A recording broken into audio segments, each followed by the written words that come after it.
Hello everyone, ई coaching centre में आप सबका स्वागत है। अभी जैसा कि मैंने आपको बताया था कि हम मैथ्स को एक नए लेवल पर लेके जाने वाले हैं। तो अभी आज से हमने क्या स्टार्ट करा है कि प्रीवियस ईयर्स में आपको करवाऊंगा यहाँ पर। तो सीजीएल के, सीएचएसएल के, जितने भी एसएससी के एग्ज़ाम्स होते हैं उन सब के, इवन बैंकिंग के एग्ज़ाम्स के, इन सब के भी जो प्रीवियस ईयर्स या डी ट्रिपल एस बी में जो एग्ज़ाम आता है, जो क्वेश्चन पेपर आता है, उन सब को मैं आपको यहाँ पर सॉल्व करवाने वाला हूँ। तो आज की पहली क्लास है आपकी प्रीवियस ईयर्स क्वेश्चन पेपर की, और वो हम करेंगे। देखिए, ये सीजीएल 2016 का पेपर है। 27 तारीख को ये पेपर हुआ था, 27 अगस्त 2016 को, और ये फर्स्ट शिफ्ट का पेपर है। तो चलिए शुरू करते हैं आज की क्लास हम। ठीक है, तो पहला क्वेश्चन आपके सामने इस तरह से, और आपको हिंदी और इंग्लिश दोनों में ही क्वेश्चन मिल जाएगा। ठीक है ना, देखिए ये रहा पहला क्वेश्चन। ए और बी मिलकर एक काम को 6 दिन में पूरा कर सकते हैं, और ए अकेला उस काम को 9 दिन में कर सकता है, तो बी अकेला कितने दिन में कर सकेगा। सबसे सिंपल क्वेश्चन है ये टाइम एंड वर्क का। सपोज हम यहाँ पर लिखते हैं ए और बी किसी काम को मिलकर 6 दिन में कर पा रहे हैं। अकेला, फिर किसके बारे में बात हो रही है? ए के बारे में बात हो रही है। ए अकेला उस काम को 9 दिन में कर पा रहा है, यही कह रहा है। अब कह रहा है कि बी अकेला उस काम को कितने दिन में कर सकेगा। तो इस तरह के क्वेश्चन में हमें कुछ नहीं करना होता। सबसे पहले यहाँ पर हमें इसका एक टोटल काम एज्यूम करना है। टोटल काम एज्यूम करने का मतलब यहाँ पर हमें ये कोई काम, ये दोनों मिलकर कोई काम 6 दिन में कर रहे हैं, ये अकेला 9 दिन में कर रहा है। तो हमें कुछ एक ऐसा नंबर मानना है जो 6 से भी डिविजिबल हो और 9 से भी डिविजिबल हो। तो इनका एलसीएम भी हो सकता है या कोई भी नंबर हो सकता है। तो चलिए, हमने मान लिया 18 खिलौने बनाने हैं। इसको हम क्यों मानते हैं मैं आपको समझाता हूं। ए और बी मिलकर 6 दिन में 18 खिलौने बनाते हैं। अगर ये दोनों मिलकर 6 दिन में 18 बना रहे हैं तो एक दिन में कितने बनाएंगे? 3 खिलौने। अकेला ए 9 दिन में 18 खिलौने बनाता है तो एक दिन में कितने बनाएगा? 2। ए और बी मिलकर, अब इसको ना लैंग्वेज भी समझिए, क्योंकि देखो क्वेश्चन एग्जाम में आता है, मैं मानता हूं कि हमें फटाक से आंसर देना है, लेकिन वो तभी हो पाएगा जब हमारे माइंड में वो सब कुछ चलता रहेगा जो हो रहा है। ये 2 जने मिलकर एक दिन में 3 खिलौने बनाते हैं। इन दोनों में से अकेला ये 2 बना रहा है, तो हमें समझ में आ गया बी अकेला एक दिन में कितने खिलौने बना रहा होगा? 1 खिलौना बना रहा होगा। अगर बी एक दिन में 1 खिलौना, तो 18 खिलौने कितने दिन में? 18 दिन में। ये हमारा आंसर है। बात समझ में आई? तो ज्यादा टाइम नहीं लगाना हमें इन क्वेश्चंस पर, फटाफट आंसर देने हैं। चलिए क्वेश्चन नंबर 2 की तरफ। क्या कह रहा है? एक समलंब चतुर्भुज। देखिए इंग्लिश में भी आपके सामने लिखा हुआ है, इंग्लिश में भी आप पढ़ लीजिए। एक समलंब चतुर्भुज। अच्छा, समलंब चतुर्भुज जानते हैं क्या होता है? ट्रेपीजियम। मैं एक बार दिखा देता हूं, इतने आप नोट ट्राई करिए, जो जिनके सामने क्वेश्चन आ चुका है एक बार आप ट्राई करिए। देखिए ट्रेपीजियम क्या होता है। ट्रेपीजियम की खासियत ये होती है कि इसकी कोई भी 2 साइड्स आपस में पैरेलल होती हैं, बाकी दोनों साइड्स का कोई अता पता नहीं है। बस ये कंफर्म है कि ए बी और सी डी आपस में पैरेलल हैं। पैरेलल मतलब समांतर हैं। बात क्लियर है? अगर ये 2 साइड पैरेलल है तो ये ट्रेपीजियम है, ये एक समलंब चतुर्भुज है। इसके बाद कहा जा रहा है कि जो 2 पैरेलल साइड हैं, समांतर रेखाएं हैं, उनकी भुजाएं हैं 16 सेंटीमीटर और 20 सेंटीमीटर। और उन दोनों भुजा, ऊंचाई की बात करी गई है। देखिए ऊंचाई यही है, उन दोनों भुजाओं के बीच की दूरी, जो कि आपको कितनी दी हुई है? 10 मीटर। तो हमसे इस ट्रेपीजियम का, समलंब चतुर्भुज का क्षेत्रफल पूछा गया है। तो बहुत ही आसान तरीके से इसका फॉर्मूला होता है half of sum of parallel sides. Sum of parallel sides मतलब 20 जमा 16 समांतर रेखाओं का योग गुणा ऊंचाई यानी कि हाइट। ये हमारा आंसर आ गया। अब देखो इसके लिए भी हमें पेन चलाने की जरूरत बिल्कुल नहीं थी, अगर आपको ये फॉर्मूलेज याद होंगे। इसीलिए मैं हमेशा से कहता हूँ प्रैक्टिस अपनी इतनी रखिए कि आपको एग्जाम में सोचना भी ना पड़े, हमारा क्वेश्चन हमारे सामने आए और हम उसको आंसर टिक कर दें। तो इसको हम अगर जोड़ते हैं तो आपको दिख रहा है 20 और 16 36/2 18, 18 गुणा 10 180 सेंटीमीटर, या जिसमें भी दिया हुआ है मीटर या सेंटीमीटर, मीटर में है आई गेस, तो 180 मीटर। Next question number 3। ठीक है ना, तो ये सब चीजें हमें करनी है, और बाकी मैं अपनी कोर्सेज में आपको ये करवाऊंगा ही। ज्योमेट्री हो चाहे मैंसुरेशन हो, हम ट्रिगो, अलजेब्रा सब करेंगे। आपको मैंने बता ही दिया हम हफ्ते में किस तरह से चलेंगे। 2 दिन अर्थमेटिक, 2 दिन एडवांस, 2 दिन प्रीवियस, और संडे को हम रखेंगे बूस्टर क्लास, या फिर ये कहिए बढ़िया क्वेश्चंस की क्लास। ठीक है ना, तो अब देखते हैं क्वेश्चन नंबर 3 की तरफ। जब हम क्वेश्चन नंबर 3 पर आ रहे हैं तो आपने देखा 15%, 20% और 25% की छूट श्रृंखला कितने प्रतिशत की एकल छूट के बराबर है। आपके सामने इंग्लिश में भी लिखा हुआ है कि आपको 15%, 20% और 25% का एक डिस्काउंट देना है। तो ये कंबाइंड अगर हम कर दे तो ये कितने परसेंट का डिस्काउंट बनेगा। तो इसको करने का बहुत सिंपल तरीका है। देखो कैसे, सबसे पहले तो एक बात आप समझिए, यहाँ पर जब मैं किसी चीज को 15% के डिस्काउंट पर बेच रहा हूं, मान लीजिए मेरे पास कोई आर्टिकल है और वो 100 रुपए का है। अच्छा देखिए, जब भी परसेंट आता है ना और हमें कुछ एज्यूम करना है तो हम 100 एज्यूम कर सकते हैं, क्योंकि 100 का परसेंट निकालना बहुत आसान होता है। तो जब मैंने कहा कि मुझे 15% डिस्काउंट देना है तो 100 में से 15 घटा दीजिए, कितना बच गया 85, यानी कि अब वो आर्टिकल कितने का हो गया 85 रुपीज का। बात समझ में आ रही है। 100 का 15%। अब देखो ये ट्रिक, देखो बहुत सारे टीचर्स, बहुत सारे आपको जो बताते हैं वो क्या कहते हैं कि क्या करो, जो लिखा है उसमें से माइनस कर दो 100 में से। 100 में से माइनस कर दिया 85, अगली बार क्या कर देंगे 100 में से हम 20 माइनस कर देंगे 80/100। हम काम वही कर रहे हैं। मैं ये नहीं कह रहा आपसे कि ऐसा नहीं करना है, करना यही है, लेकिन क्यों करना है ये आपको पता होना चाहिए। मैं आपको समझाता हूँ। 100 रुपये की कोई चीज़ है, मैंने उस पर 15% का डिस्काउंट दे दिया तो बचा कितना 85%। बात समझ में आ रही है। अगर आपने किसी पर 20% का डिस्काउंट दिया तो उस आर्टिकल की कीमत बची कितनी, उसका 80%। तो हमने जब 100 माना था तो आपने देखा पहली बार 85% बची। ये जो नई ये कीमत आ गई एक डिस्काउंट देने के बाद, इसके बाद ये जो कीमत आएगी ये 2 बार डिस्काउंट देने के बाद, और इस पर भी उसने 25% की छूट दे दी तो 75/100। इसको हम सॉल्व करेंगे। लेकिन हाँ एक और बात है, अब इसको सॉल्व करेंगे आप, चलो मैं एक बार दिखा देता हूं। मैं आपको एक्जैक्टली 100 से 100 कटता हुआ दिख रहा है, ठीक है ना। ये इसको 100 से 100 बाद में काटते हैं। आपको दिख रहा है 25 से 25 दिया 75, 25 चौक 100, यहां तक बात ठीक है। उसके बाद 4 से आप इस 80 को भी काट सकते हैं, कितना हो गया 20, बात ठीक है। और 20 से आप इस 100 को काटेंगे, कितना बचेगा 5, और 5 से इस 85 को काटेंगे, कितना बचेगा 17। आ रही है बात समझ में। और इस 100 को हम 100 से 100 को काट देंगे, कितना बच गया 17 तिया 51, 51। लेकिन ये 51 आया क्या है, अभी इस बात को समझिए कि कोई आर्टिकल था पहले 100 रुपए का था, अब वो 51 रुपए का हो गया है।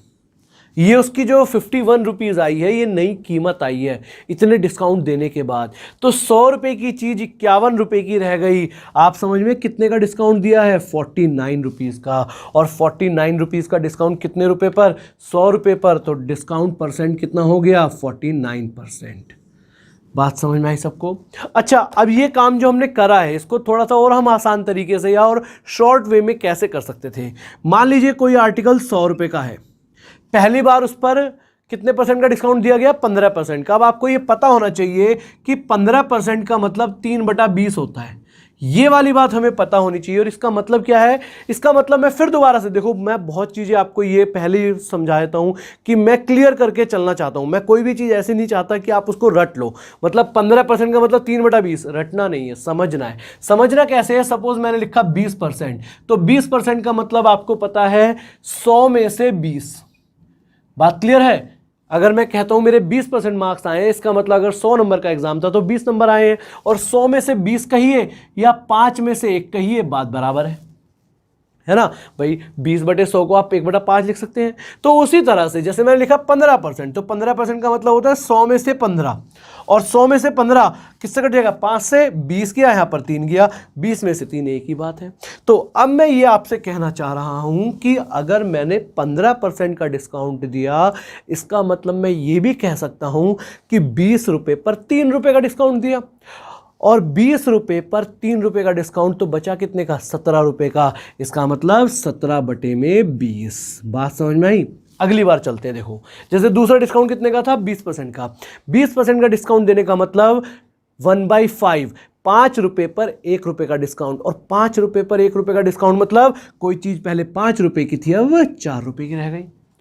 बात क्लियर है। उसके बाद हमने 25% का डिस्काउंट दिया। 25%, 25% का मतलब 4 रुपये पर 1 रुपया, और 4 रुपये पर 1 रुपये का डिस्काउंट, तो 4 रुपये की चीज कितने की रह गई 3 रुपये की। अब हमारे लिए देखिए कितना छोटी फिगर्स रह गई, अभी हमारे सामने इतना बड़ा था, अब हमारे सामने छोटी सी फिगर्स रह गई और इनको सॉल्व करेंगे। आप देख रहे हैं 20 पंजे 100 से 100 पूरा कट गया, 4 से 4 ये कट गया, 17 तिया 51 आ गया, 100 रुपये की चीज़ 51 रुपये की रह गई, 49% का डिस्काउंट हुआ। आगे बढ़ते हैं इसी के साथ क्वेश्चन नंबर 4 की तरफ। तो ये मत समझना कि हमें रटना है चीज़ों को, आपको मैं ये बात हमेशा से क्लियर करता आ रहा हूँ।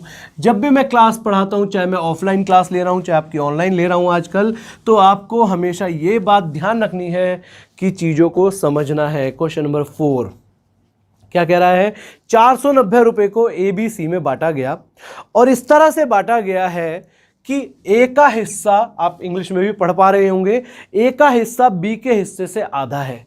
तो 3 जने हैं। पहले बात तो आप ये देखिए ABC, क्वेश्चन पूरा पढ़ लीजिए। ए का हिस्सा बी के हिस्से से आधा है और सी के हिस्से से 3 गुना है। किसके बारे में बात हो रही है, ए के हिस्से के बारे में बात हो रही है।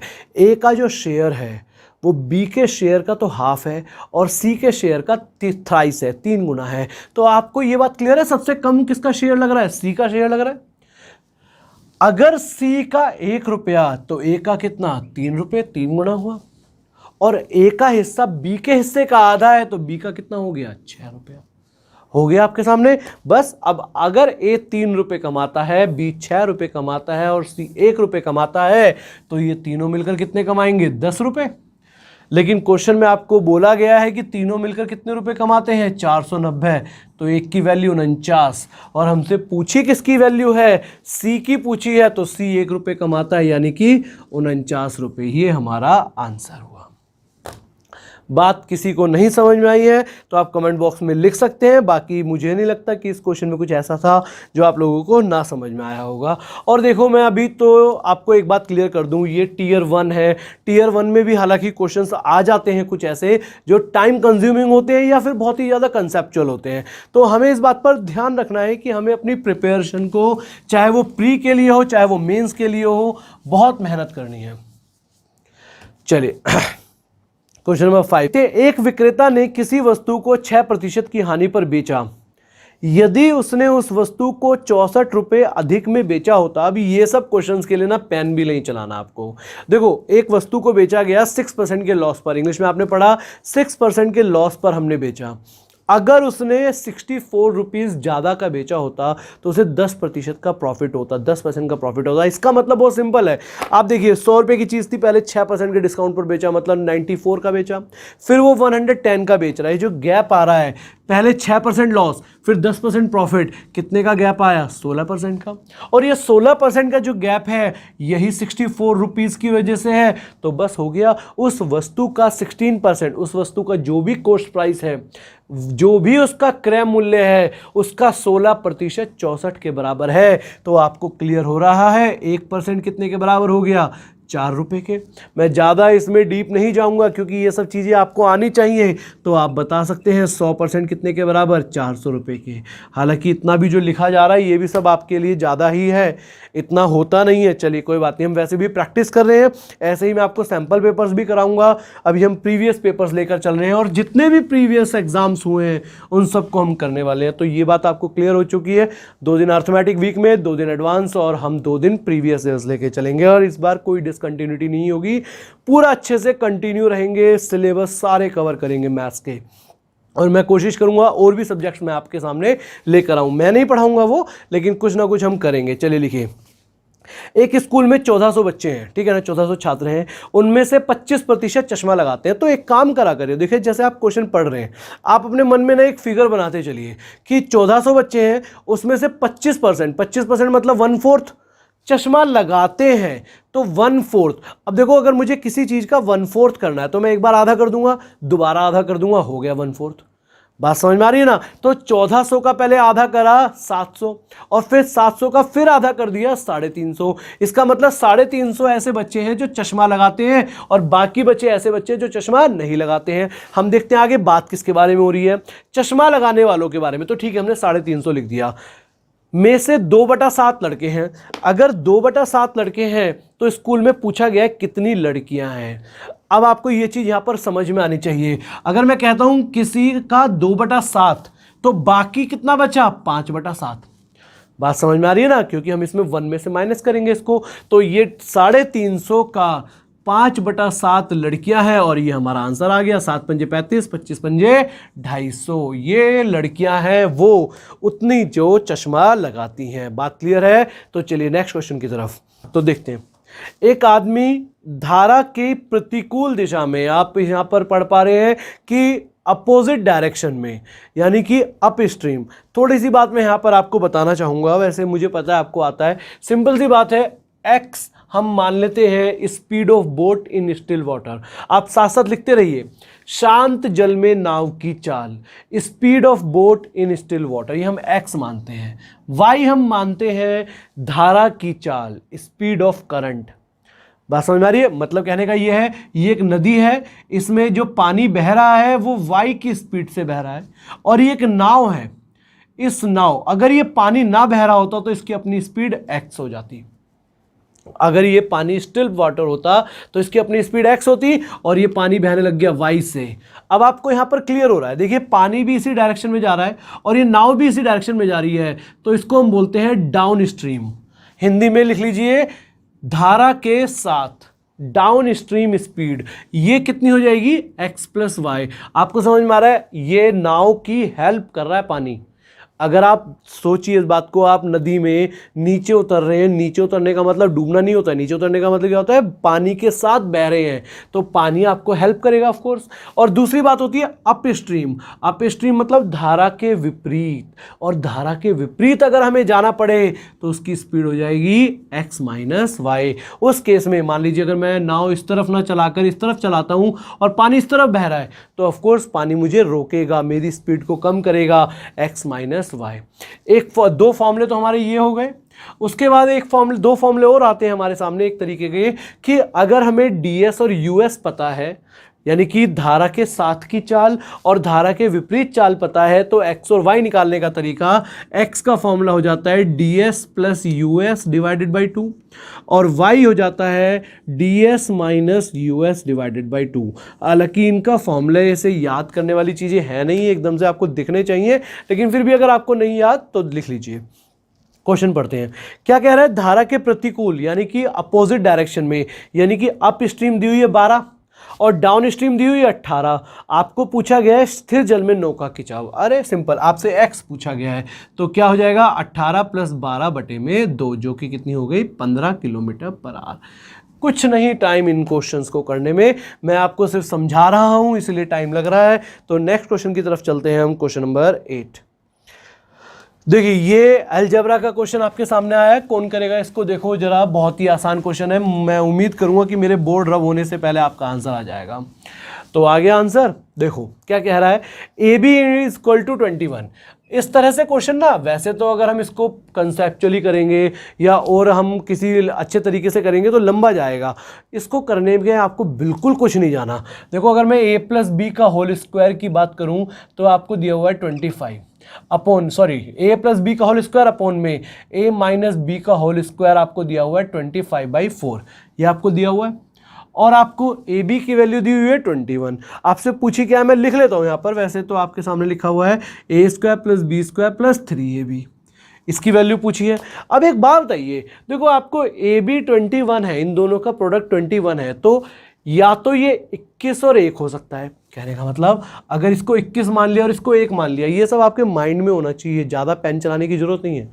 अगर मैंने इसको 21 और इसको 1 माना तो 21 गुणा 1 21 होगा, ठीक है। लेकिन 21 प्लस 1 कितना हो गया? 22। 22 का स्क्वायर, आप देख रहे हैं 25 से कुछ मिलता जुलता सा समझ में नहीं आ रहा। अब हम और देखते हैं, ए और बी के एक और फैक्टर्स हो सकते हैं 7 और 3। ए और बी की वैल्यू 7 और 3 हो सकती हैं। अब हम देखते हैं, अगर मान लीजिए मैंने ए को 7 और बी को 3 माना, तो आप देख रहे हैं 7 और 3 10, 10 का स्क्वायर 100, तो ये 100 हो गया इधर की तरफ, डिवाइडेड बाई 7 में से 3 गए 4, 4 का स्क्वायर 16 और 100/16 25/4, आ गई बात। तो यहां से ऐसे क्वेश्चंस में आप ऑब्जर्व करके अपना आंसर निकाल सकते हैं, हमें कोई वैल्यू फाइंड करने की जरूरत नहीं है। तो ए की वैल्यू 7 और बी की वैल्यू 3, और रख दीजिए 7 का स्क्वायर 49, 3 का स्क्वायर 9 और प्लस 3 × 7 × 3।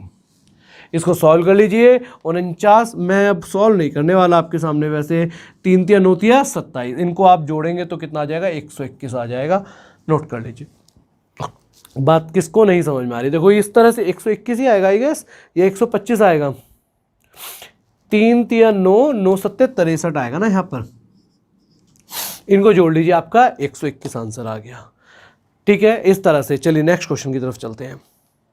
क्वेश्चन नंबर 9, ये भी बहुत सिंपल क्वेश्चन है। अच्छा, इसको कराने के लिए भी मुझे आपको एक छोटी सी बात बतानी है, हालांकि आपको ये सब आता है लेकिन फिर भी थोड़ा तो जानना है हमें। देखिए क्या कह रहा है, जैसे अगर क्वेश्चन इस तरह से आए आपके x की पावर a इंटू एक्स की पावर b, तो आपको पता है अगर बेस सेम होता है तो पावर्स ऐड हो जाती है, यानी कि ये क्या बन जाएगा, x की पावर a प्लस b। उसी तरह से अगर आपके सामने लिखा रहे x की पावर a अपॉन एक्स की पावर b, यहां पर भी बेस सेम है लेकिन डिवीजन है, तो ये बन जाएगा x की पावर a माइनस b। ये दो बातें हैं, आपको पता होनी चाहिए थी। आपको पता है तो बहुत अच्छी बात है, नहीं पता तो इसको नोट कर लो, जरूर नोट कर लो, क्योंकि ये सब चीज़ें छोटी छोटी सी हैं और एग्जाम में देखो। अब एक बात बताओ, मैंने आपको प्रीवियस ईयर्स उठाया है, आप ये देख पा रहे हैं कितने आसान क्वेश्चन भी आ जाते हैं कई बार। अब आसान क्वेश्चंस को हमें करने में कितने टाइम लगना चाहिए, मात्र 2 सेकंड 3 सेकंड, तभी तो जब अच्छे क्वेश्चन आते हैं तो उसमें हमें टाइम इन्वेस्ट करना होता है। जैसे अब ये क्वेश्चन है, अब आप देख रहे हैं मैं लिख देता हूं, वैसे मैं इसको ऐसे ही सॉल्व करा देता, लेकिन चलिए दिख रहा है। अच्छा, डी की पावर ऐसे यहां पर, और फिर डिवाइडेड बाई डी की पावर टी है, यही तो दिया हुआ है। अब इसको सॉल्व करते हैं। आप देख रहे हैं डी की पावर एस प्लस डी की पावर टी, मैं इसको लिख सकता हूं डी की पावर एस इंटू डी की power T divided by D की पावर एस। चल ही रहा है, बात क्लियर है। डी की पावर एस से डी की पावर एस कैंसिल हो गया, और डी की पावर टी से डी की पावर टी कैंसिल हो गया। आंसर कितना आ गया, 1। दैट्स इट, हो गया। क्वेश्चन में कुछ बचा ही नहीं। चलिए नेक्स्ट क्वेश्चन, क्वेश्चन नंबर 10। ये क्वेश्चन तो पता ही नहीं क्यों दिया है, मेरे को नहीं समझ में आ रहा कि एसएससी ने ऐसे क्वेश्चन कैसे दे देती है। कई बार खैर कर लेते हैं ऐसे काम भी। एक त्रिभुज के तीनों कोणों का संभावित मान, पॉसिबल वैल्यूज क्या हो सकती हैं। आपको पता है किसी भी ट्राइंगल के तीनों एंगल्स का सम 180 डिग्री होता है, और यहां पर आप देखिए सर एक ही ऐसा ऑप्शन है जिसमें एंगल्स का सम 180 डिग्री हो रहा है, और वो हमारा आंसर हो जाएगा। और कौन सा आंसर है, देखो जल्दीबाजी नहीं करनी है। आपको पता है क्वेश्चन हमें एग्जाम देते समय हमारे ऊपर प्रेशर होता है टाइम का, और टाइम के प्रेशर में भी हम कई बार गलती कर जाते हैं। जैसे 30 60 100, अब हमें दिखेगा 30 है 60 है, मतलब कंफ्यूज नहीं होना। आपको दिख रहा है 50 60 70, हमारा ऑप्शन क्या हो गया 4। चलिए मैं इसमें ज़्यादा टाइम वेस्ट नहीं कर रहा। Next question, question number 11। ये क्वेश्चन देखिए क्या कह रहा है इस क्वेश्चन में। चलिए इस क्वेश्चन को कराने के लिए भी मुझे आपको एक दो बातें समझानी है। देखिए मैं जब भी आपको ऐसे क्वेश्चंस कभी कराऊंगा, चाहे वो प्रीवियस ईयर्स में कराऊं, अगर मैं आपको सिलेबस में करा रहा हूं फिर तो आप मान के चलो कि आपको इसका अगला पिछला सब बताऊंगा। लेकिन अगर हम प्रीवियस ईयर्स या सैंपल पेपर्स लेके चल रहे हैं या रैंडम क्वेश्चंस लेके चल रहे हैं, उसमें भी मैं आपको काफ़ी कुछ ऐसा नहीं छोड़ूंगा कि आपको कोई बात समझ में ही ना आए, ठीक है ना। लेकिन थोड़ी मेहनत तो आपको भी करनी पड़ेगी, और बल्कि मेरा ये वर्ड गलत है आपके लिए, थोड़ी मेहनत, आपको बहुत मेहनत की ज़रूरत है। आप ये मान के चलिए कि अगर हमें कोई भी कंपटीशन एग्ज़ाम देना है तो ज़मीन आसमान एक करना है। तो चलिए तैयार हैं आप ज़मीन आसमान एक करने के लिए। अब मैं यहाँ पर आपको एक बात यहाँ पर ये समझाना चाह रहा हूँ कि सपोज़ ABC एक ट्राइंगल है, और मैंने माना कि DBC का मिड पॉइंट है, EAC का मिड पॉइंट है, और FAB का मिड पॉइंट है। अब मैंने इनको मिला दिया, सबको AD को मिला दिया यहाँ पर, BE को मिला दिया, और CF को मिला दिया। तो ये तीनों पॉइंट्स किसी एक पॉइंट पर इंटरसेक्ट करेंगे, और ये पॉइंट कहलाएगा सेंट्रॉयड। हिंदी में भी लिख लीजिए, इसको बोलते हैं केंद्रक, ठीक है ना। ज़्यादा नहीं मैं टाइम लूँगा इसमें, केंद्रक।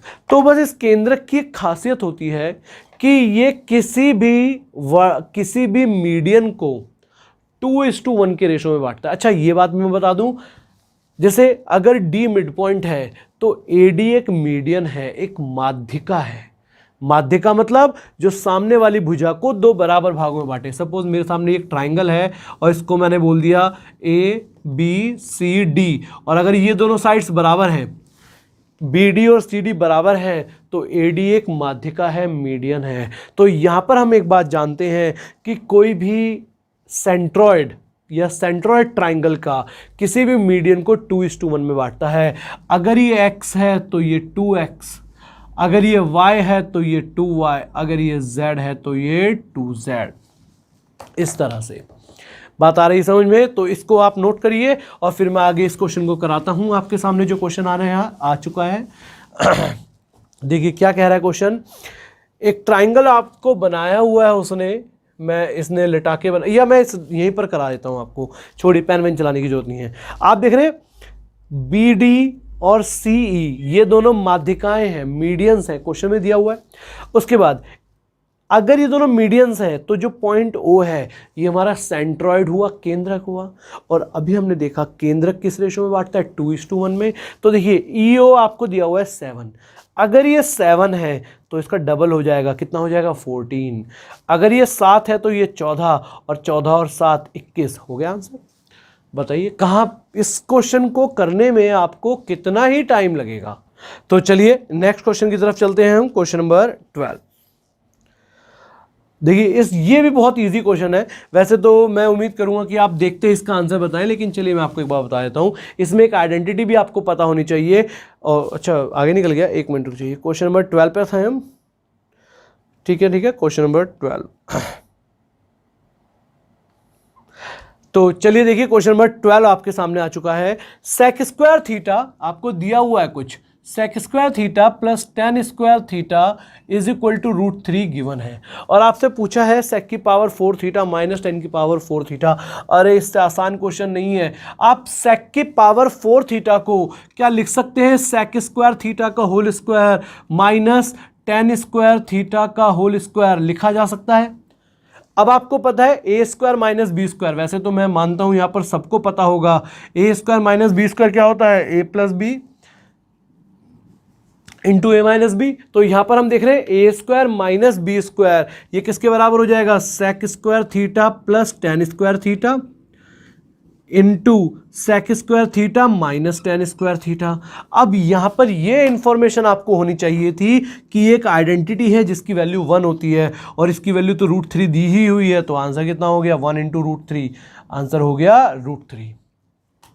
ठीक है ना। तो ये वो क्वेश्चंस होते हैं जिनमें आपको पेन उठाना भी नहीं है, नजरें भी नहीं उठानी, आपको अपने कंप्यूटर पे नजर रखनी है। क्वेश्चन देखा और आंसर ठीक, कोई कुछ चेंजेस नहीं।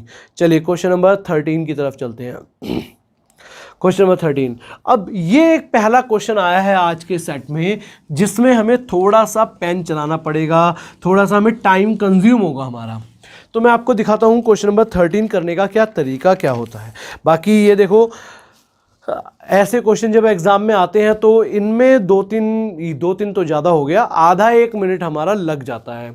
तो चलिए 6 अंकों की सबसे बड़ी पूर्ण वर्ग संख्या क्या होगी, 6 डिजिट ग्रेटेस्ट परफेक्ट स्क्वायर। चलिए अब इसके लिए माना हमने सबसे बड़ी संख्या 6 अंकों की कितनी हो जाएगी, 9,99,999 होगी।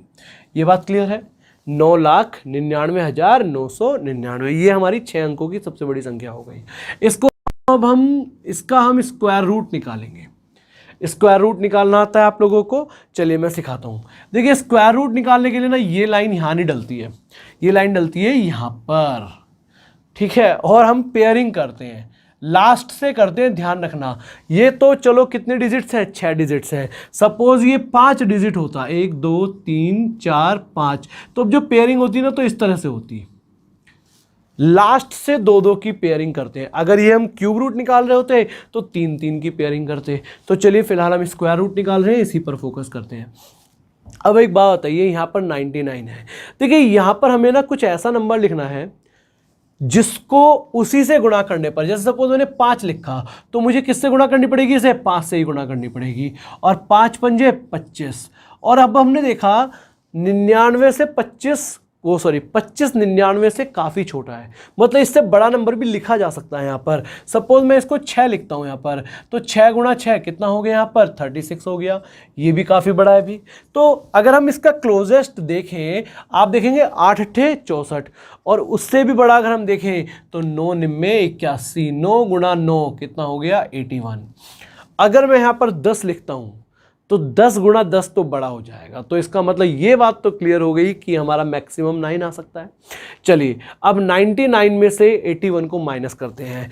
99 में से 81 को माइनस करा तो कितना आ गया 18। इसके बाद क्या करने वाले हैं हम, इसके बाद इन दोनों को भी जोड़ देंगे। हमेशा ध्यान रखना इनको जोड़ दिया जाता है 18।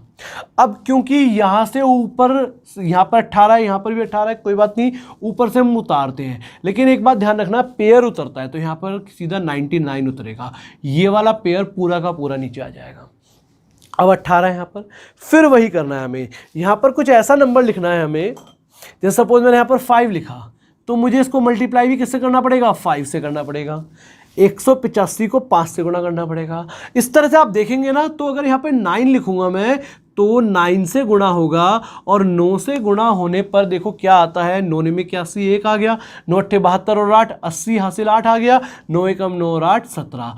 दिख रहा है छोटा ही है, 1701 1899 से छोटा है। फिर दोबारा से हम माइनस करेंगे, 99 में से ये 0 1 गए तो यहाँ तो 98 बच गया, या फिर आप 9 में से 1 गया 8, यहाँ पर 9 और यहाँ पर 198।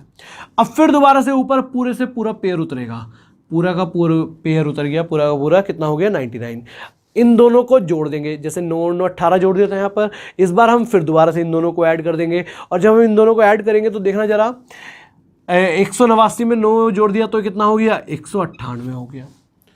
और फिर वही काम करना है हमें, यहाँ पर कोई ऐसा नंबर लेना है, जब सपोज 9 लिया तो 9 से गुणा करेंगे, और 9 से गुणा करके यहाँ लिखेंगे, करते हैं 9 में 81 हासिल 8 आ गया, 9 8 72 और 8 80 हासिल 8 हो गया, 9 में 81 81 और 8 89 कर रहे हैं ना, आती है कैलकुलेशन। और 8 फिर दोबारा से 9 एकम 9 और 1 8 17, ये हो गया 17,901। और जब आप 17,901 को माइनस करोगे तो ये बचेगा 1998।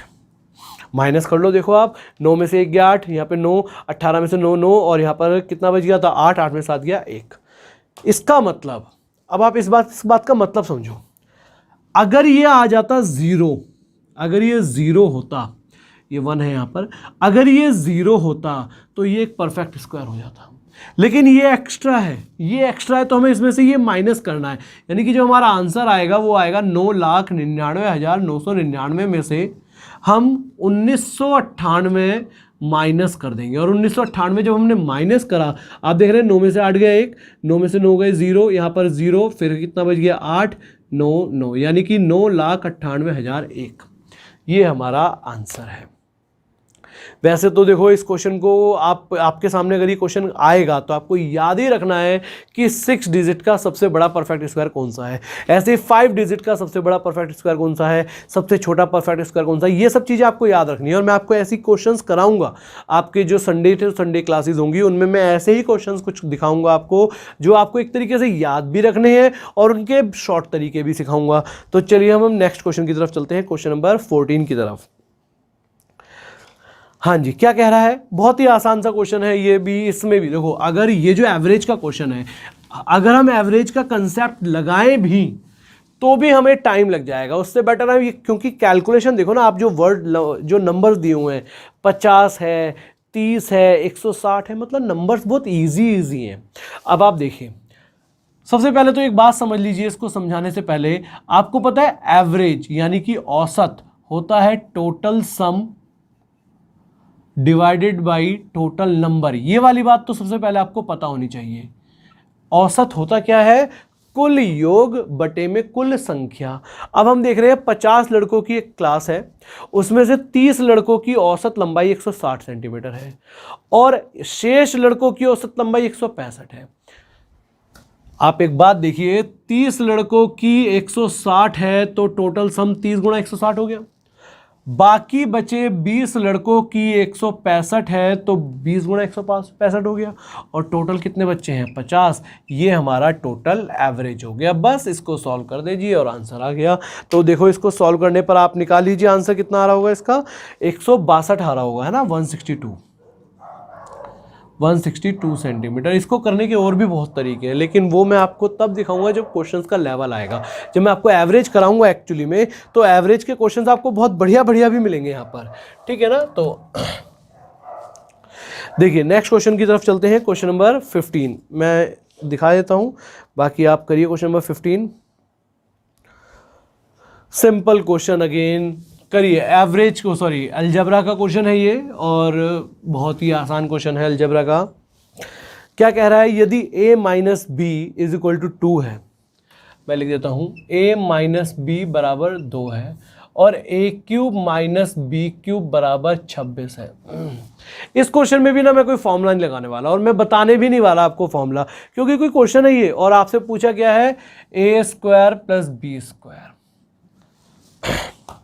एक बात तो आप जानते हैं, मैंने ये वाली बात शायद पहले भी आपको बताई है, यहाँ पर देखो जब मैं अलजेब्रा आपको कराऊंगा ना भी, तो अलजेब्रा में आपको इस कंसेप्ट से कराऊंगा कि आपको कुछ रटना ही नहीं पड़ेगा, आपको बहुत सारी ऐसी बातें दिखाऊंगा कि आप 10-10 सेकंड में 5-5 सेकंड में अपने आंसर बता पाएंगे। तो उसी का एक छोटी सी बात मैं आपको बताना चाहता हूँ।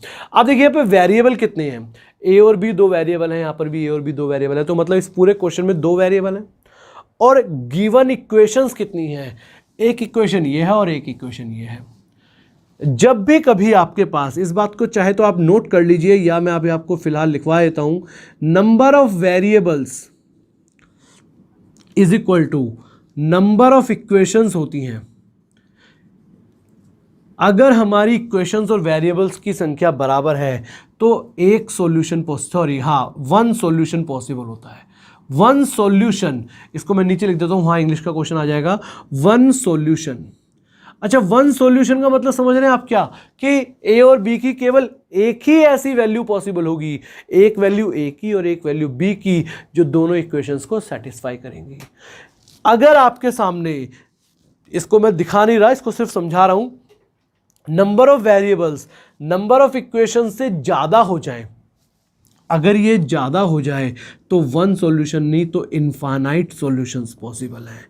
और यही मैं आपको जब अलजेब्रा कराऊंगा तो उस टाइम पर इस एक कंसेप्ट से अलजेब्रा के 30% क्वेश्चन सॉल्व होते हैं, और मैं आपको दिखाऊंगा ये कंसेप्ट आपके लिए एक तरीके से रामबाण साबित होगा पूरे अलजेब्रा का। ठीक है, तो चलिए उसको हम देखेंगे बाद में, फिलहाल हम इस क्वेश्चन को करते हैं। अब आप एक बात देखिए, एक ही सॉल्यूशन पॉसिबल है, a माइनस बी 2 है और a cube minus B cube 26 है। तो यहाँ पर अगर हम a और b की वैल्यू सोचें, मान लीजिए मैं इसको 3 सोच लेता हूँ और इसको 1 सोच लेता हूँ, आपको दिख रहा है 3 का क्यूब 27 और 1 का क्यूब 1, और 27 में से 1 गया 26 बन रहा है। और इसको अगर मैंने 3 माना, इसको मैंने 1 माना, तो 2 बन रहा है। मतलब सिंपल सी बात है, आपको विजिबल होना चाहिए कि यहाँ पर a 3 है और b 2 है, b 1 है। 3 में से 1 गया, 2 बच गया, और हमसे पूछा क्या, a प्लस बी का होल स्क्वायर, यानी कि 3 + 1 का होल स्क्वायर, जो कि कितना हो गया 16। और यही है प्रैक्टिस, ये आपको प्रैक्टिस ये बताती है कि आपने कितनी प्रैक्टिस करी है। अगर आपने इस क्वेश्चन में टाइम लगाया, इसका मतलब आपने खुद मेहनत कुछ भी नहीं करी है। आप क्लास गए हैं या क्लास पढ़ी है या यूट्यूब पे पढ़ा है, लेकिन घर पर या फिर अपने से मेहनत नहीं करी है। ये सब चीज़ें मैटर करती हैं। जैसे नेक्स्ट क्वेश्चन है, बहुत ही सिंपल, एकदम प्यारा सा क्वेश्चन है। क्या कह रहा है, x plus Y plus Z is equal to 9 हो तो x माइनस 4 की होल क्यूब, y माइनस 2 का whole cube plus z minus 3 का whole cube minus 3 into x minus 4 into y minus 2 into z minus 3 का मान कितना होगा। करिए, चलिए देखो मैं दिखाता हूँ आपको। अच्छा, इसको करने से पहले ना मैं आपको एक छोटा सा पॉइंट यहाँ पर बताना चाहूँगा, इसको आप नोट करके लिख लीजिए। हालांकि अलजेब्रा, जब मैं आपको फिर वही वाली बात बोल रहा हूँ, जब मैं अलजेब्रा कराऊंगा तो उस टाइम पर आपको ये चीज़ें डिटेल में दिखाऊंगा, लेकिन आप इसको लिख लीजिए। इफ यदि a plus b plus c equal to 0 है, अगर ऐसा है a plus b plus c 0 है, मतलब 3 वेरिएबल हैं और इन तीनों वेरिएबल्स का सम 0 है, then a cube plus b cube plus c cube minus 3abc भी 0 होगा। ये नोट कर लीजिए, या इसको आप इस तरह से भी लिख सकते हैं कि a cube plus b cube plus c cube बराबर 3abc होगा। ये दोनों बातें आपको दिख रहा है सेम है, तो आपको ये ध्यान रखना है, अगर a plus b plus c 0 है तो ये दोनों कंडीशंस हमारी पॉसिबल है। तो अब इस क्वेश्चन में हम ये कैसे लगा पा रहे हैं, ये मैं आपको दिखाता हूं। रब कर दो इसको, बाकी सब एक बार आप ट्राई करिए, वैसे तो आंसर दिख ही गया होगा सबको। देखिए क्या कह रहा है, x plus Y plus z 9 है, x plus Y plus z आपको कितना दिया हुआ है, 9। और क्वेश्चन में जो आपसे पूछा गया है वो पूछा गया है, क्या लिखा है एक बार मैं देख लेता हूं, x माइनस 4 का whole cube plus y minus 2 का whole cube plus z minus 3 का होल क्यूब उसके बाद लिखा है -3 इंटू, यही लिखा है ना, x-4 y-2 z-3 -3 into x-4 y-2 और z-3। कुछ भी नहीं है। अब आपको ये नजरें चाहिए आपको पहचानने वाली। आप एक बात बताइए, ये जो 9 इस तरफ है, अगर मैं 9 को इस तरफ लेके आ जाऊंगा तो मैं इसको लिख सकता हूं x + y + z -9 = 0, लिखा जा सकता है। और 9 को ना मैं अब टुकड़ों में तोड़ने वाला हूं, और टुकड़ों में तोड़ने का मतलब क्या है, इस 9 को क्या मैं लिख सकता हूं 4 + 2 + 3, 4 और 2 6 और 3 9। आप देख रहे हैं 9 को मैंने इस तरह से लिख दिया। और अब हम इसको फिर दोबारा से रीअरेंज करते हैं, x -4, भाई अगर मैं यहां से ये हटा देता हूं तो ये माइनस का हो गया, ये भी माइनस का हो गया और ये भी माइनस का हो गया। अब आपको पता है इसको आप रीअरेंज कर सकते हैं, x के साथ -4 लिख दिया प्लस y के साथ -2 लिख दिया प्लस z के साथ -3 लिख दिया, ये 0 के बराबर हो गया। बस हो गया। आपको दिख रहा है अगर a + b + c 0 के बराबर होता है तो a³ आपको दिख रहा है, ये a³ + b³ + c³ -3abc किसके बराबर हो जाएगा 0 के। तो कहाँ हमें कंफ्यूजन है? अगर कंफ्यूजन है आप कमेंट बॉक्स में लिखिए और अपनी मेहनत को दुरुस्त रखिए। चलिए नेक्स्ट क्वेश्चन की तरफ चलते हैं। Question number 17। क्या क्वेश्चन कह रहा है? आहा, बहुत सिंपल क्वेश्चन है। इस बात के लिए मुझे दोबारा से एक बात आपको दिखानी पड़ेगी, हालांकि इस बारे में हम भी बात कर चुके थे पहले। मैं दोबारा से एक चीज आपको और बताना चाहूंगा कि सपोज ABC एक ट्राइंगल है।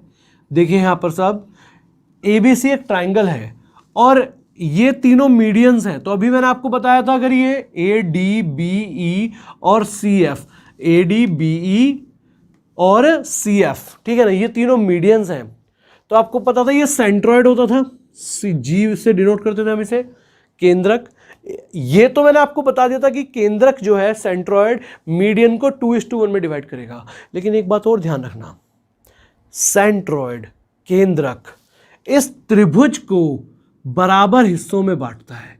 मतलब ये जितने भी ट्राइंगल बने, कितने ट्राइंगल बने, 1 2 3 4 5 6, ये 6 के 6 ट्राइंगल्स का क्षेत्रफल एरिया बराबर होगा।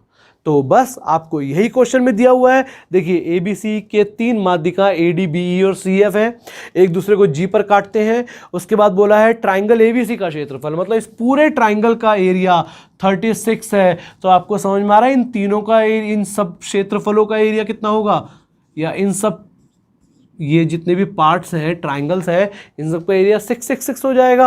और आपसे CGE का पूछा है, CGE आंसर कितना हो गया 6। चलिए नेक्स्ट क्वेश्चन, क्वेश्चन नंबर 18।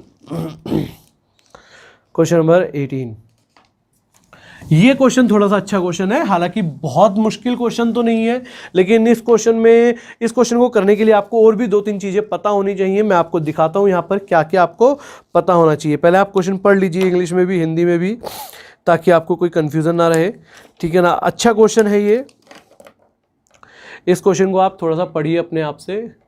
और इस तरह के क्वेश्चन जब एग्जाम में आते हैं ना, तो टाइम हमारा वेस्ट जो होता है वो ज़्यादातर ये होता है कि डायग्राम ही नहीं बन पा रहा है हमसे, और डायग्राम हमने कुछ गलती कर दी। देखिए ज्योमेट्री, मेंसुरेशन और हाइट एंड डिस्टेंस, ये 3 चैप्टर ऐसे हैं, ध्यान से सुन लीजिए दोबारा। ज्योमेट्री, मेंसुरेशन और हाइट एंड डिस्टेंस, ये 3 ऐसे चैप्टर्स हैं जिनका डायग्राम अगर आपने सही बना दिया तो क्वेश्चन समझ लो हो गया। तो देखिए इस क्वेश्चन का हम डायग्राम बनाने की ही कोशिश करते हैं। करिए, क्या क्वेश्चन कह रहा है। एक वृत्त है, एक सर्कल है, उसकी कोण उसकी रेडियस के बराबर है, त्रिज्या के बराबर है। ये एक सर्कल है, ठीक है ना, उसकी रेडियस मान लीजिए यहां पे हमने बना दी r है। एक कोण है, कोण जानते हैं आप क्या होता है, जो जिह्वा, ये भी कितनी है, r है। इसके बाद बोला है जिह्वा के एक छोर पर कोण के एक हमारे वर्टेक्स पर एक टेंजेंट ड्रॉ होती है। ये टेंजेंट है, मान लीजिए इस टेंजेंट को मैं इस तरह से बना देता हूँ यहाँ पर, 1 मिनट, ठीक है ना। जैसे ये है हमारा, तो इस तरह से हमने ये टेंजेंट बना दी, ये पॉइंट है हमारा, ये एक टेंजेंट है। बात क्लियर है। उसके बाद बोला है जो स्पर्श रेखा और जिह्वा के बीच कितने डिग्री का कोण बनेगा, यानी कि ये वाला एंगल हमसे पूछा गया है, ये वाला एंगल पूछा गया है। क्लियर हुआ सबको क्वेश्चन? तो चलिए इस क्वेश्चन को देखिए, कितना आसान क्वेश्चन है, बहुत सिंपल सा क्वेश्चन है। मान लीजिए मैंने इन सबको मिला दिया आपस में, ठीक है ना। सबसे पहले तो आप मुझे एक बात बताइए, अगर ये सर्कल है और ये टेंजेंट है, ये रेडियस है, तो क्या आपको पता है ये जो एंगल है 90 डिग्री का होता है। रेडियस और टेंजेंट, त्रिज्या और स्पर्श रेखा के बीच में 90 डिग्री का कोण होता है। तो इसका मतलब यहां से ये बात तो क्लियर है कि ये कोण 90 डिग्री का है। देखना जरा ध्यान से, ये वाला जो कोण है, ये वाला एंगल 90 डिग्री का है। आपको पता है ये रेडियस है, आर है, और अगर ये आर है, आपको पता है ये भी रेडियस है, ये भी रेडियस है। अगर ये तीनों रेडियस हैं तो ये एक इक्विलेटरल ट्राइंगल समबाहु त्रिभुज, और समबाहु त्रिभुज के तीनों कोण कितने के होते हैं, 60 डिग्री के। और हो गया आपका क्वेश्चन। भाई देखो ये पूरा 90 डिग्री का, ये 60 का, तो ये बचा कितना, 30 डिग्री का, और ये हमारा आंसर है। बात समझ में आई सबको। चलिए क्वेश्चन नंबर नेक्स्ट चलते हैं हम 19 की तरफ। ये क्वेश्चन बताइए, ये क्वेश्चन देखो दिखने में मुश्किल है। ये क्वेश्चन जो है ना, जब आता है एग्जाम में तो हमें समझ में नहीं आता हमें क्या डायरेक्शन लेनी है, और इसी को प्रैक्टिस कहते हैं। आपको क्वेश्चन देखते ही समझ में आना चाहिए, या तो आंसर दिखाई देना चाहिए, या हमें एटलीस्ट ये दिखाई देना चाहिए कि हमें किस डायरेक्शन में जाना है। आप देख रहे हैं पाई साइन थीटा की वैल्यू 1 दी हुई है और पाई कोस थीटा की वैल्यू 1 दी हुई है। तो यहां से मैंने क्या करा, pi sine theta upon pi cos theta लिख दिया। अगर मैं इसका रेशो निकालूंगा तो 1/1, ये बात समझ में आ रही है। अगर मैंने इन दोनों इक्वेशंस को डिवाइड कर दिया तो यही बनेगा। आप देख पा रहे हैं पाई से पाई कैंसिल हो गया, तो टेन थीटा की वैल्यू यहां से कितनी आ गई, 1, तो थीटा की वैल्यू कितनी आ गई, 45 डिग्री। बताइए क्या बचा इस क्वेश्चन में। अब जो पूछ रहा है उसका आंसर दे देते हैं। क्या कह रहा है देखना जरा, √3 tan थीटा, और tan थीटा यानी कि tan 45 डिग्री। अच्छा नहीं, tan 2/3 थीटा है, ओके, यानी कि tan 2/3 इंटू 45 डिग्री, ठीक है ना। और उसके बाद हमें +1 करना है इसको, बस यही पूछा है। सॉल्व करते हैं। √3, अच्छा 15 या 45, यानी कि 15 से गया 15 दूनी 30, यानी कि tan 30, और tan 30 की वैल्यू कितनी होती है, 1/√3 होती है, +1। देख रहे हैं √3 से √3 cancel, 1 + 1, answer is 2। This is your answer. Next question की तरफ चलते हैं। क्वेश्चन नंबर 20, बस होने वाला है ये वाला चैप्टर खत्म आपका। 20 की तरफ क्या कह रहा है, 10% प्रति वर्ष की दर से 3 वर्ष के लिए किस राशि पर साधारण ब्याज और चक्रवृद्धि ब्याज के बीच का अंतर 93 रुपये होगा। अब ये क्वेश्चन है थोड़ा सा जो आपको ध्यान देना है। इंग्लिश में भी पढ़ लीजिए, आपको क्या बोला गया है। रेट आपको दिया हुआ है 10%, टाइम दिया हुआ है 3 साल का, और आपसे पूछा है किस राशि पर, यानी कि हमसे प्रिंसिपल अमाउंट पूछा है। और आपको क्वेश्चन में बोला है प्रिंसिपल अमाउंट पूछा है, साधारण और चक्रवृद्धि ब्याज, सिंपल और कंपाउंड इंटरेस्ट का जो अंतर है वो 93 रुपीज होगा। तो इस तरह के क्वेश्चन करने के लिए ज़्यादा सोचना नहीं। आप एक बात बताओ, रेट कितना दिया हुआ है, 10%। 10% है, 3 साल की बात है, तो मैंने टोटल मान लिया 1000। सिंपल सी बात है। 1000 पे पहली बार लगा 100, फिर 100, और इसका भी लगा 10, फिर यहाँ पर 100 हुआ, यहाँ पर 100 हुआ, यहाँ पर 10 हुआ, और यहाँ पर 1 हो गया। ये बात पता है आपको कैसे आती है ये बात। देखो अब ये चीज़ें ही तो हैं जो आपको पता होनी चाहिए। बाकी मैंने कंपाउंड इंटरेस्ट की वीडियोस भी डाली हुई हैं, आप एक बार देखिए उसको, और अदरवाइज हम और भी डिटेल में जाएंगे तब आपको और अच्छे से समझ में आएगा। तो आप एक देखिए, एक बात यहाँ पर समझना, अगर ये प्रिंसिपल अमाउंट होता, अगर 1000 रुपये प्रिंसिपल अमाउंट होता, तो ये 100 रुपये पहले साल का सिंपल इंटरेस्ट होता या पहले साल का कंपाउंड इंटरेस्ट होता। बात समझ में आ रही है। ये 100 रुपये दूसरे साल का सिंपल इंटरेस्ट होता, और दूसरे साल का कंपाउंड इंटरेस्ट, ये तो सिंपल इंटरेस्ट होता 100 रुपये, और कंपाउंड इंटरेस्ट हमारा, एक मिनट इसको मैं दूसरे पेन से करूंगा ताकि आपको ये चीज़ समझ में आए। दूसरे साल का कंपाउंड इंटरेस्ट जो होता वो 110 रुपये होता दूसरे साल का। अगेन ये तो हमारा सिंपल इंटरेस्ट ही होता, कंपाउंड इंटरेस्ट की बात करते तो ये 3 साल का होता, और अगर हमें टोटल कंपाउंड इंटरेस्ट की बात होती तो ये टोटल कंपाउंड इंटरेस्ट होता 100 100 100 300। ये तो सिंपल इंटरेस्ट, साधारण ब्याज। तो कंपाउंड इंटरेस्ट का जो डिफरेंस मनी बचा, कंपाउंड इंटरेस्ट में सिंपल इंटरेस्ट को हटा के, वो कितना बच गया, 10 10 10 और 1, यानी कि 33 रुपये। 33 हुआ 31, सॉरी, 10 या 30 और एक 31। इस 31 की वैल्यू, इस 31 की वैल्यू आपको दी हुई है 93 डिफरेंस मनी। तो एक की वैल्यू हो गई 3, तो 1000 की वैल्यू हो गई 3000। ठीक है ना। लेकिन प्रैक्टिस, देखिए मैं आपको हर बार एक बात बोलूंगा कि प्रैक्टिस इतनी करिए कि इन चीज़ों के लिए पेन ना चलाना पड़े। Next question number 21। देखिए ये आपके सामने क्वेश्चन आया है हाइट एंड डिस्टेंस का। हाइट एंड डिस्टेंस एक ऐसा चैप्टर है, ऐसा हो ही नहीं सकता कि इसमें से क्वेश्चन ना आए, और सबसे इजी चैप्टर है ये होते हुए एडवांस मैथ का सॉल्व होता है अर्थमेटिक से, रेशो से सॉल्व होता है। कैसे होता है मैं दिखाता हूं। देखिए क्या कह रहा है, पढ़ लीजिए आप इंग्लिश में भी। एक ध्वज स्तंभ है, ध्वज स्तंभ कुछ इस तरह से है, ठीक है ना। ये जमीन पर ध्वज स्तंभ खड़ा है, ठीक है ना, पिलर है एक, उसके ऊपर एक और ध्वज लगा है, एक ध्वज लगा है जो कि ध्वज लगा है, ठीक है ना, मैं ध्वज लगा देता हूं।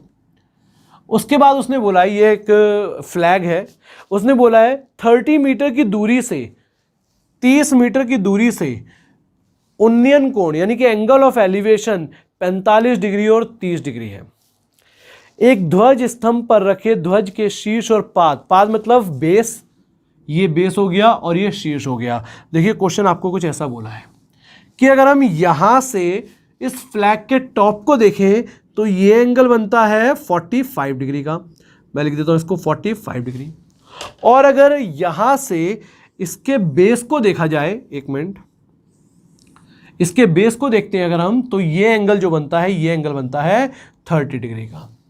और ये डिस्टेंस आपको दिया हुआ है 30 मीटर, और आपसे पूछा क्या है, ध्वज की ऊंचाई यानी कि हमें फ्लैग की हाइट पूछी है, ये वाला हाइट पूछी है, और आपको √3 की वैल्यू लेने के लिए बोला गया है 1.73 मीटर, √3 की वैल्यू, ठीक है ना। तो बस सॉल्व कर देते हैं इसको। आप अब देखिए इस चीज़ को करने के लिए ना, वैसे मैं आपको बहुत अच्छे से समझा चुका हूँ, हाइट एंड डिस्टेंस की क्लास भी मैंने पहले ले चुका हूँ, लेकिन इस बात को ध्यान रखना, ये मैं 3 ट्राइंगल आपके सामने बना रहा हूँ, इन तीनों ट्राइंगल्स को आप अपने माइंड में छाप लीजिए।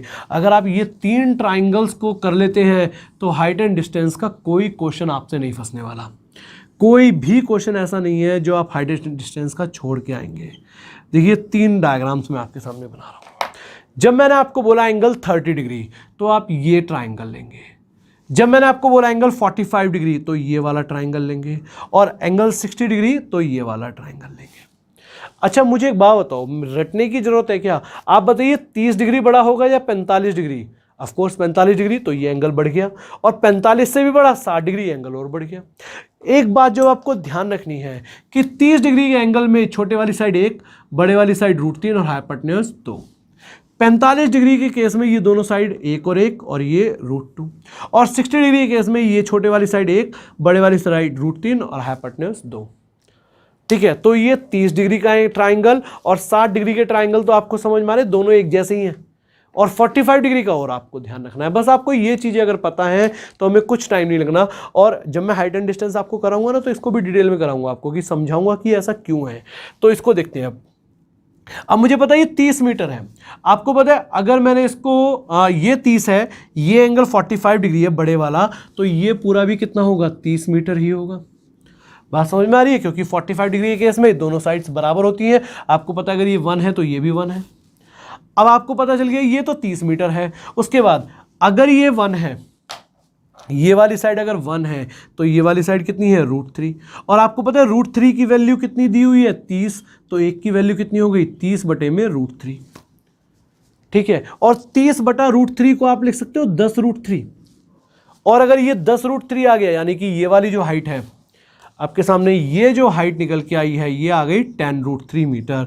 तो फ्लैग की जो हाइट होगी वो 30 - 10 √3, 30 - 10 × 1.73, 30 - 17.3, है ना, इतना ही हो जाएगा। और 30 में से 17.3 घटाएंगे तो कितना आ गया? 22.7 मीटर। ये हमारा आंसर हो जाएगा। देखिए 12, ठीक है ना, 12.7 मीटर और 12.68 मीटर, ये हमारा ऑप्शन हो गया। तो कौन सा ऑप्शन करेक्ट हो गया? Question number 4। क्वेश्चन नंबर 5 की 22 की तरफ चलते हैं। अच्छा क्वेश्चन नंबर 22 देखो, आपको मैंने बताया है पहले भी कि प्री में जितने भी क्वेश्चन आते हैं 25 में से कम 3 या 4 क्वेश्चन डेटा इंटरप्रिटेशन के होते हैं। और डेटा इंटरप्रिटेशन के क्वेश्चन में, डीआई के क्वेश्चंस में आपको कुछ नहीं, सिर्फ आपको अपनी कैलकुलेशन, रेशो और परसेंटेज को मजबूत करना है, और सबसे ज़्यादा कैलकुलेशन को मजबूत करना है। अगर आपकी कैलकुलेशन फास्ट रहेगी, आपके नंबर्स बढ़िया रहेंगे, तो आपको एग्जाम में कभी प्रॉब्लम नहीं होगी। तो जैसे कि ये क्वेश्चन आपके सामने आ चुका है, क्वेश्चन नंबर 21, क्वेश्चन नंबर 22 आएगा अभी। देखो क्या कह रहा है, निम्नलिखित बार ग्राफ को ध्यान से पढ़िए। इसमें 1991-92 से लेकर 1998-99 तक का फॉरेन एक्सचेंज रिजर्व दिया हुआ है। तो मैं क्वेश्चन दिखा देता हूं। जैसे 1991-92 में 2640 था, 92-93 में ये बढ़कर 3720 हो गया, अगले साल ये घट गया 2520 पर रह गया। तो इस तरह के क्वेश्चन हमें देखने हैं। क्वेश्चन नंबर जैसे 22 हम देखते हैं क्या कह रहा है। ऐसे वर्षों की संख्या जिनमें फॉरेन एक्सचेंज रिजर्व औसत एक्सचेंज रिजर्व से ऊपर रहा हो, और ऐसे वर्षों की संख्या जिनमें फॉरेन एक्सचेंज रिजर्व औसत रिजर्व से नीचे रहा हो।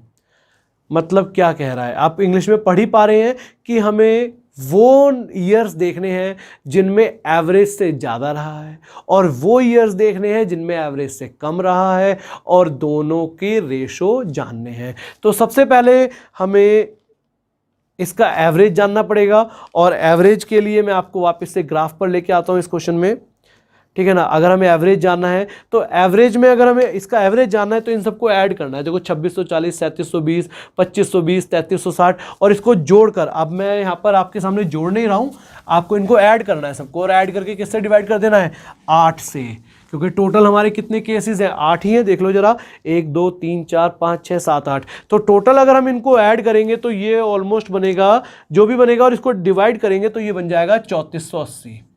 नोट कर लो, ठीक है ना। एवरेज जो बन जाएगा 3480 बन जाएगा। और 3480 अब देखिए कितनों से ज़्यादा है ये, 2640 से ज़्यादा है, 2520 से ज़्यादा है, 3360 से ज़्यादा है, 3120 से, और 3120 से। यानी कि 5 ऐसे हैं जिनसे एवरेज ज़्यादा है, और 3 ऐसे हो गए जिनसे ये कम है। तो हमारा पहले क्वेश्चन का आंसर हो गया 5:3। अच्छा, एक चीज़ और है, देखो क्वेश्चन में एक चीज देखना, पहले उसने बोला जिनमें फॉरेन एक्सचेंज औसत से ऊपर रहा हो, तो यानी कि हमारा आंसर हो जाएगा 3:5, ठीक है ना। पहले ज्यादा वाले लेने हैं, फिर कम वाले लेने हैं। इसी के बाद हम नेक्स्ट क्वेश्चन देखते हैं, क्वेश्चन नंबर 23। देखिए ये सब क्वेश्चंस ना अब आप करो, क्वेश्चन नंबर 23, क्वेश्चन नंबर 24, 25, ये तीनों चारों क्वेश्चंस आपको करने हैं, कुछ भी नहीं है इसमें, सिर्फ कैलकुलेशन करनी है। तो मैं आपके सामने क्वेश्चन दिखा रहा हूं, क्वेश्चन नंबर 23, तो ये आप नोट कर लीजिए, वीडियो पॉज करके नोट कर लो। क्वेश्चन नंबर 24, ठीक है ना। एक बार मैं पॉज कर देता हूं, और देखो आपको मेहनत करनी है। मैं आपके लिए अब ये पूरी तरीके से मैथ्स आपके सामने इस तरह से लेकर आ रहा हूं कि आपका ये जो भी कोई कंपटीशन एग्जाम देते हैं आप उसको मेहनत से करिए, कंसेप्चुअली करिए, रटिए कुछ मत। क्वेश्चन नंबर 25, ये तीनों क्वेश्चंस के सॉल्यूशन मुझे आपसे चाहिए, और आंसर्स मुझे कमेंट बॉक्स में चाहिए। तो चलिए, अगर आपको ये वीडियो पसंद आई हो, इसको लाइक करिए, शेयर करिए, चैनल को सब्सक्राइब करिए अगर आपने अभी तक नहीं किया है। आपको कमेंट्स जरूर करने हैं, कोई भी डाउट वगैरह हो या इन क्वेश्चंस के आंसर आपको कमेंट बॉक्स में जरूर लिखने हैं, और सब्सक्राइब जरूर कर दीजिए ताकि आपको हमारे साथ बने रहिए। मतलब कहने का ये है कि जितने भी मैथ्स में आपको एग्जाम्स हो चुके हैं अभी, मैं सब आपके सामने यहाँ पर लेके आने वाला हूँ। तो चलिए फिर मिलते हैं नेक्स्ट वीडियो में। Thank you very much, thank you everyone.